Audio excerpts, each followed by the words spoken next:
Les deux équipes font leur entrée sur la pelouse du terrain Mamo Atara de ce stade Gramont, du stade d'entraînement du Montpellier Hero Sporting Club. Mincarelli qui a un peu de chance, qui va tenter la frappe. C'est du pied droit, c'est cadré. Mincarelli qui part sur le côté droit pour donner une possibilité, ça reste finalement pour le droitier et c'est cadré. Capté en deux temps. Il va être quand même pour les Montpellier avec Mahama. Mahama encore, Mahama toujours, la frappe contrée. Zegadi maintenant, qui va lui aussi tenter sa chance, ça passe juste à côté du but de Pérez, du but de Mabon pardon, qui ressort ce ballon. Et ce sera finalement le retour au vestiaire pour les deux équipes, 0-0 dans cette première période très disputée. Lui également un des Montpelliérains les plus visibles en première période sur son côté gauche. Zegadi, bien joué Guéguin dans la surface de réparation, il a réussi à passer, il est accroché. Et le coup de sifflet de l'arbitre de la rencontre qui désigne le point de pénalty. Sur la première occasion, première opportunité, première entrée dans la surface de cette seconde période. Très bonne passe, il casse complètement les lignes de Zegadi. Guéguin qui est trouvé et il n'y a pas grand chose à dire pour Nathan Zézé. Zegadi face à Mabon. La course d'élan qui ralentit, le petit plat du pied. C'est tranquille, c'est au fond du filet à mi-hauteur. Mabon qui plonge du bon côté mais qui ne peut rien pour stopper ce ballon.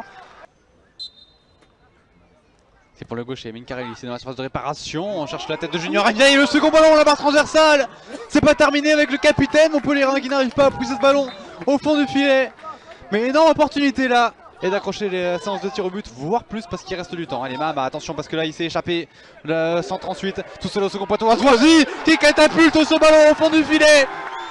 Mabon qui a sauvé son équipe il y a moins de 30 secondes. Là il ne peut absolument rien en faire. Le missile de l'ailier gauche du MHSC qui termine dans la lucarne. Il y a du monde dans la surface, on va jouer la longue touche. Ça traîne un petit peu et finalement le ballon qui va être pour les Nantais avec la reprise qui retombe vite mais pas assez suffisamment ajustée. Cette reprise en pivot de Mathieu Acapandier en première.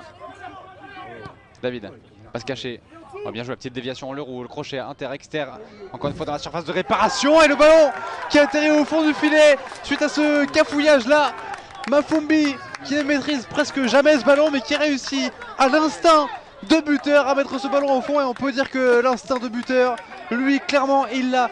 18e but en 17 matchs cette saison pour Mafumbi. Allonge. Tête d'Acapandier, il y a du monde dans la surface de réparation, ça a été repris et quel retour alors qu'on réclame la main. Le duel, le coup de sifflet de Monsieur Laplagne. C'est parti pour Camara et c'est au fond. Incroyable scénario ici à Gramont, le FC Nantes entre Montpellier et Nantes. Et le coup de sifflet final de Monsieur Laplagne, il y aura bel et bien une séance de tir au but. Lui il a nettoyé la lucarne côté droit, est-ce qu'il va essayer de viser le même endroit tout à l'heure? Il vise le même endroit, mais c'est à mi-hauteur et c'est sorti par Mabon. C'est parti, où c'est largement au-dessus. Où c'est largement au-dessus. Sankomba Touré qui va essayer de donner la victoire au FC Nantes sous les sifflets de Gramont.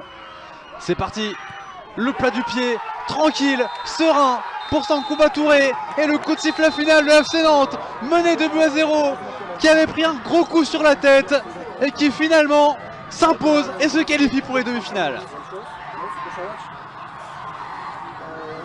Non,